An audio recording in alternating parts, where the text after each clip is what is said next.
What's up, everybody? Welcome to another episode of What Are You?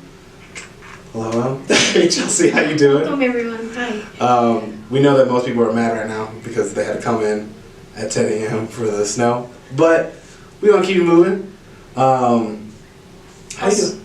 Also, Alma's not here today. Yes. I stated in the last episode just because she's receiving her award. Yes. Enjoying her conference and her trip and everything. So, Alma, you're here with us, Alma. Yes. She's like 35,000 feet in the air, but she's with us in spirit. But happy Halloween, Chelsea. We're getting close to it. I do not celebrate Halloween. Oh, do you really not? That's cool. Oh, damn, I didn't know that. You know, like, people have their own decisions. I just, I did before, like, as a young girl. Chelsea. As a young Chelsea. I did, and then, like, I don't know, just after taking, like, ethnic studies classes and understanding, like, my indigenous roots, I have an understanding of, like, what do we do not celebrate, and what do we do celebrate the too. We have that, some sort of thing like that too, in our culture. But yeah, you know, like, I respect people's decisions. Like, you do you want to have fun, just as long as you don't appropriate people's culture. Yeah, just watch Halloween Town on Disney Channel, you know, and then just be like, alright, cool, that's it, you know. Yeah, I'm cool with that. But along with Halloween, there's a lot of spooky things, you know, that come on. And so this episode is going to be very spooky, as we were talking about two important things. One is police brutality, and two is the pre-voting elections. And I know everybody's like, oh man, like, that's in 2020. Nah, dog, you gotta talk about it right now, because this is what's gonna affect you in the future. It's gonna affect you in the next 4 years. It's gonna affect you in the next, like, year for, you know, state of Colorado. So I just kind of want to go into it, and this is just gonna be a really heavy, like, statistics, like, you know, facts day. So if you don't like hearing about police brutality, please, you know, hear with caution. We will be talking about, you know, some of these facts, which may be triggering to some viewers, hearers, and we will also be talking about some of the election candidates, and they're strictly our opinion of these candidates. You don't have to follow us. You can vote for whoever you want for. You know, God willing, you do it. You know, but we just want to make sure that everyone's knowledgeable of candidates that are coming up, because this is our future. So and practice your rights, because you do have them, and use them to your advantage. Because it does make change in the world. 100%. So going on with that, our first topic is going to be police brutality, which is something that has been in the mainstream for the past, I'm gonna say, like 7 years almost now. Like, it's definitely getting bigger and bigger. It did pop off for me with the Colin Kaepernick controversy that had happened when he was playing in the NFL. He took a knee because he was just kind of over the non-awareness of police brutality, and he wanted to get the word out, and the only way he could by kneeling down. He used his platform, especially as a celebrity status, like, celebrities should be responsible for using their platform in a way that creates awareness, right? Not just for entertainment. Exactly. Cough, cough, I owe you other celebrities. Yo. But definitely, like, you know, we've seen many of cases of police, you know, brutality through the eyes of, like, their body cameras, through the eyes of the witnesses, through the eyes of, like, clients and their deaths and their families telling about it. One of the statistics that I found from online, because, you know, this is where all the facts are from. This is from the U.S. Department of Justice. 84% of police officers stated in a recent survey that they have directly witnessed a fellow officer using more force than necessary. And this is where we kind of go into the topic of just like, oh, like, not all cops are bad. True. However, you gotta understand that when we say police brutality, we mean police brutality. Like, definitely there's a lot of officers who go through the training who are potentially scared of people of color and, you know, potentially scared of their, like, suspects. They get too aggressive, they pin them down, they, like, hit them in the head and do this, and then you see another officer not doing anything about it. And that's when you're like, okay, so not only can I blame the person who's actually doing, you know, the action, I have to blame the other cop who's not standing up. against his brother. Because they are agreeing to this excessive force on POC bodies, yeah. Exactly. And it's, we have seen some cases of police officers standing up for themselves and being like, hey, like, this isn't cool, and then losing their jobs. You kind of see it in like a whole system of like, we're just going to keep this quiet because this is one case, and this is never going to happen again, and yet it happens again. There's a movie. Yeah. I watched a movie about that. Yeah. I forgot the movie title, but yeah, it does. It is real. It's reality. Oh yeah. It doesn't happen once. It didn't happen a decade ago. It's still occurring, ongoing process of this, and it needs to change. And I know in Colorado there is a movement happening. I just forget which group, but they are trying to have mental health professionals be on the spot first there on the scene in case something happens, instead of the police department. Yeah. Because clearly it does show in statistics, right? They don't know how to handle these situations, and they're not trained in this. I don't know, maybe a limited training. Yeah. I can't say assumptions, but I feel like that is going the right way in terms of having mental health professionals there on the scene first and like mitigating the situation. Oh, for sure. And then if it does need to be where the police department does need to come in, then yeah, they could call them in, right? Yeah. In terms of like mass shooting situation or like threatening themselves, harming their bodies or other people, is what I'm trying to say. Yeah. But yeah. Another fact, 1 in 4 people who are killed by law enforcement officials in the United States are unarmed. Now, this is a big thing that we've seen where, the suspect or whoever would be like running, they wouldn't have anything on them, like no weapon or anything, and they would just get shot in the back.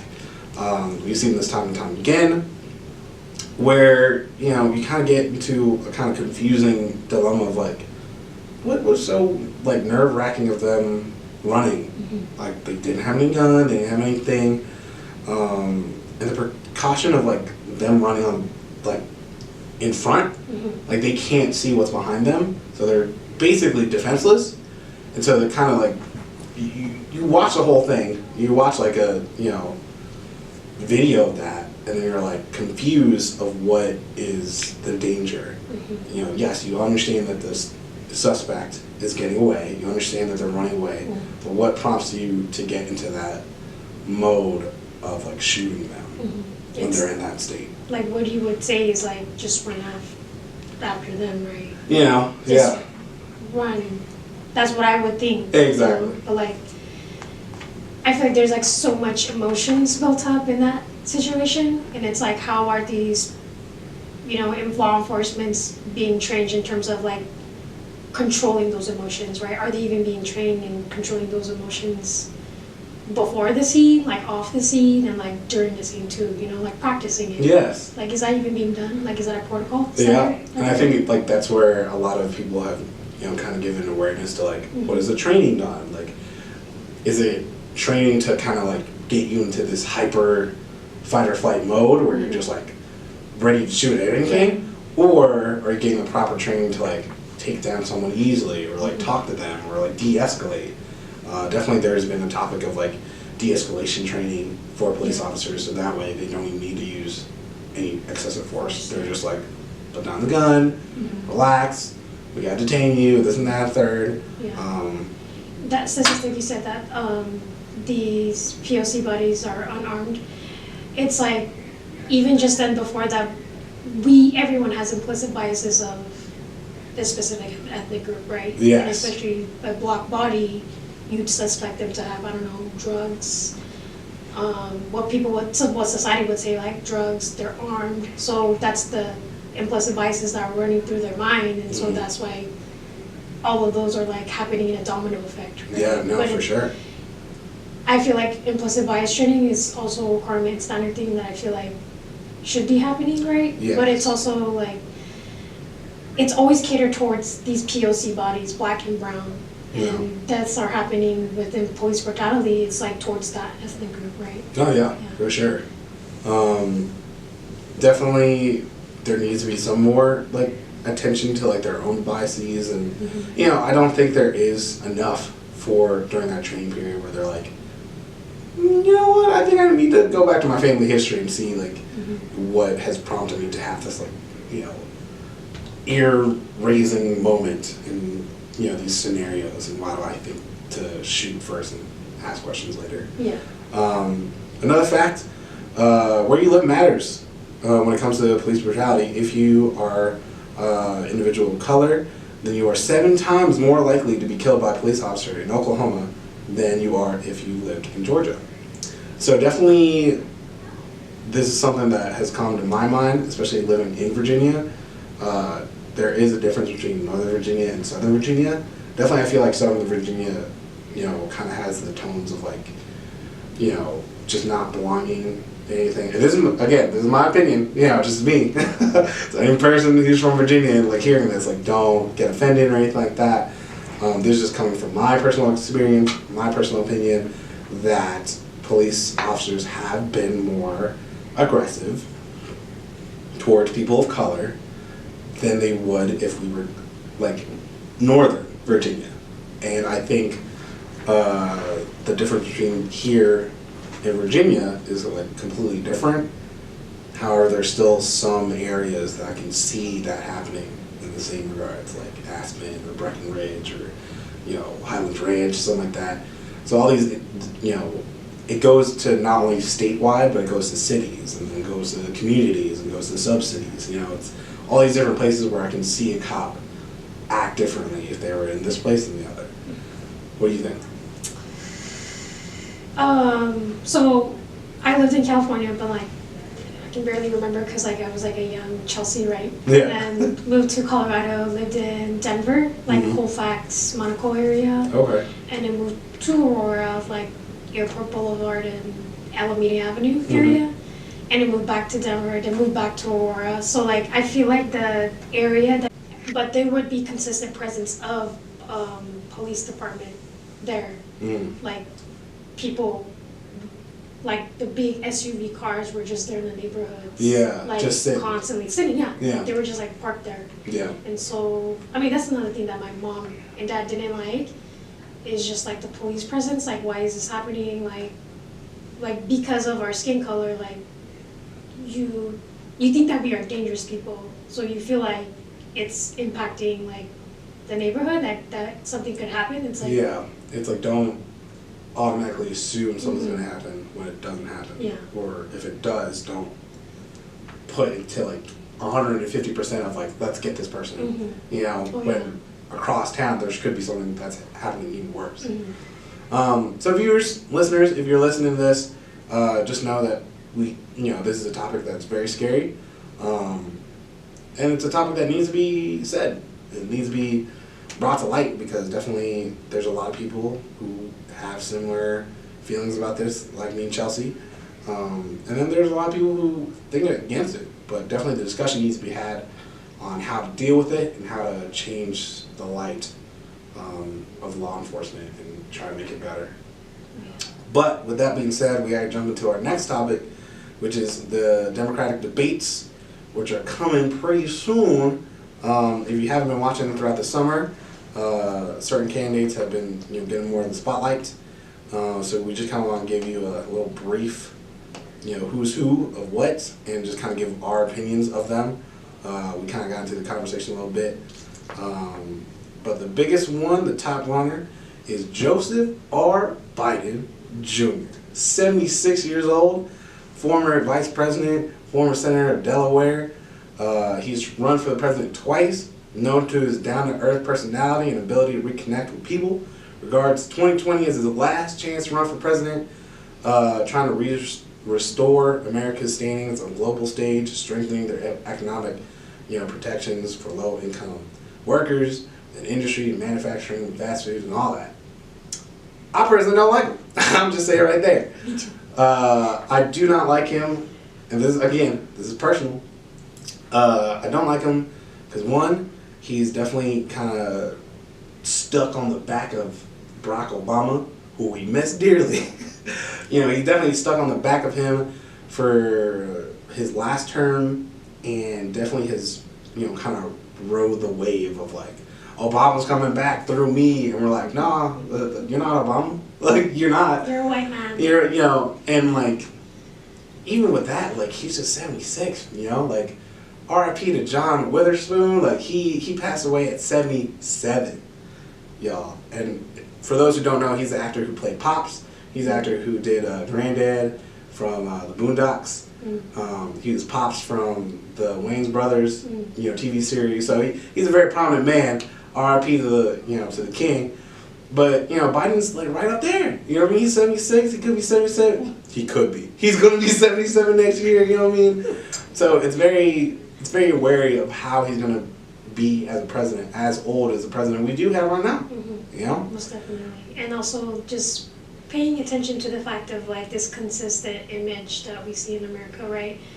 Like we want to see change, but we also need to visibly see that too, right? Yeah. In terms of like having this domino effect of like white man, maybe white woman. You know what I mean? Like definitely. It never happened, but like, are we going to continue this like, you know, process? It's like we should be able to use our voting rights to like make change and see who we want as president, right? Yeah, no, for sure.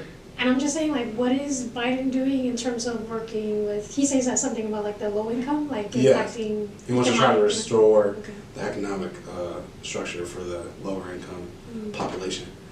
Have we seen it? Not yet. Will he do it? I don't know. Will he live there? Yeah. Ooh, I don't know. I thought those things were supposed to be like happening before you become president, right? What changes are you making right now on the lower level, right? Yeah. Like. Well, what, you know, he's had the opportunity to be vice president for 8 years. What has he done then, you know, to help us out right now? You know what I mean? And it's just like these are the questions that I feel like as young voters coming into this, we really have to consider of, you know, who's going to be it. You know what I mean? On the opposite spectrum, we have Buttigieg, you know, my man Buttigieg, mayor of South Bend, you know, military veteran, 37 years young. Began to draw initial notice after writing an essay that counseled Democrats on how to recover from their defeats of the 2016 elections. Because let's be real, y'all, that hurt and it's still hurting, and we understand it. But now we're on like the cusp, like, you know, we're literally in the hands of changing this. So definitely openly gay, definitely like wants to make radical changes. Stresses his generational identity and focuses on issues such as climate change and economic opportunity. He's mad young, you know? 37 is a really young age for a president, and honestly, we haven't seen a young president since like, I don't even know. Just, you know, just as facts. Yeah. George Washington was 57 when he was running, when he got elected to be president. This dude's going to be 20 years younger than the first president of the United States. I like him. Do I think he's going to go far? I don't know. November is going to come, and definitely, like, every politician has their ways, right? They know their tactics, they know how to talk, they know how to, like, you know, speak the word. Is he going to get enough people to get behind him? That's hard, especially since, like, I heard the term, like, radical. It's like, yeah. Is that just lip service, or are you living the work of radical road? Yeah. Hello, there's a difference. Yeah. And so if you're going to use that word, you need to live it and express it through the communities where laws and policies are impacting them the most, right? Yeah. So I'm just saying that, like, I don't know about them. I don't know. Yeah, no. Definitely another person who has been on, like, the radical side of change and, like, for the better has been Beto O'Rourke. He's 47 years young. Definitely he became like a celebrity by barely, you know, not defeating Ted Cruz in Texas, which is primarily a red state, and he was just there, like, about to beat him, but he didn't. So now he's on the campaign trail to become president. Definitely in his recent debates, he's been more focused on getting rid of guns, doing a huge gun reform, doing a buyer back service or buyer back, you know, service where you trade in your guns, you get a little money. And definitely that has sparked a lot of controversy with people, especially in Colorado. I think there was one video of a Coloradan woman who stood up and said, "Hell no, you're not taking my guns." You know, and definitely I do see this as a cause of like controversy for his followers, just because those are some big words, bro. But he definitely is just like, I don't want AK-47, I don't want AR-15, I don't want any weapon that could kill somebody in 30 seconds ever again. Those are some big words, you know. Those are, and America is like known, like they're big on their gun rights. Yes, I know that, and gun sales, and like I learned this in one of my public health classes that, like the reason being why gun sales and gun purchases hiked up, skyrocketed, and we looked at the graph, was that because when Obama was elected president, they were scared of a black president. So they needed to own guns, for protection, right? Yeah. So that's when purchases of guns skyrocketed high. So yeah. You're saying? Racism still exists. 100%. And so maybe dismantling the NRA, which has been a successful gun, company or gun provider company, if you dismantle that, I don't even know what chaos is going to happen, but it's going to be real change for the country for sure. Another candidate, 55, 2 years younger than George Washington, Kamala Harris.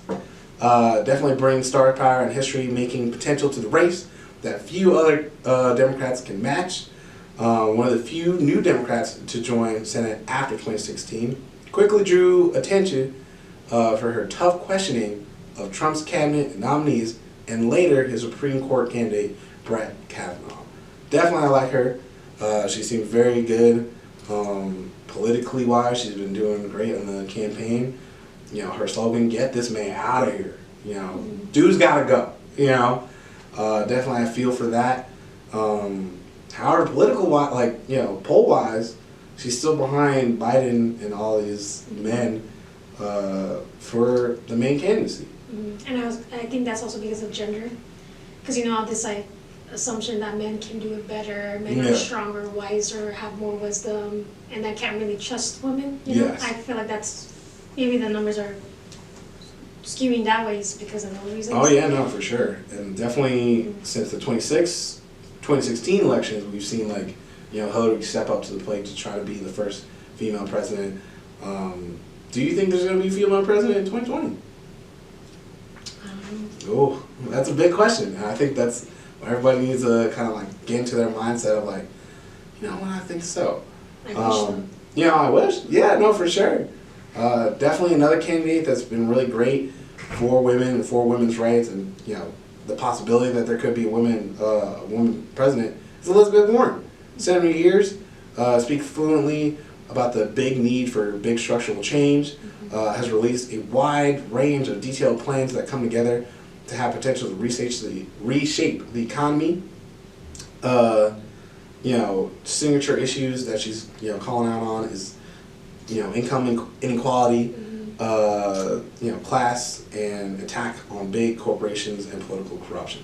Definitely, this is the person to see when it comes to the big corporations like Amazon, like all the bigger names like Trump, the Trump Tower Industries, all of them. She's the big one that's we're gonna take them down. They're gonna give their money to us, and we're gonna knock it down like that.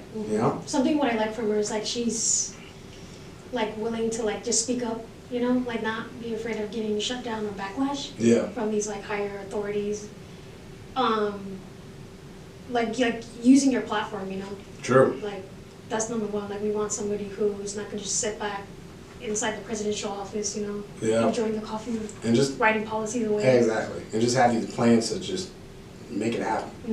And then our final guy that we're going to talk about is Andrew Yang, 44 years old, a former executive tech, because this is going to $1,000 to each American citizen. Mind blown, right? He just talks business, to be honest. He does. That's just my take on it. Yeah. It's going to happen. A lot of people are like, oh man, I want $1,000.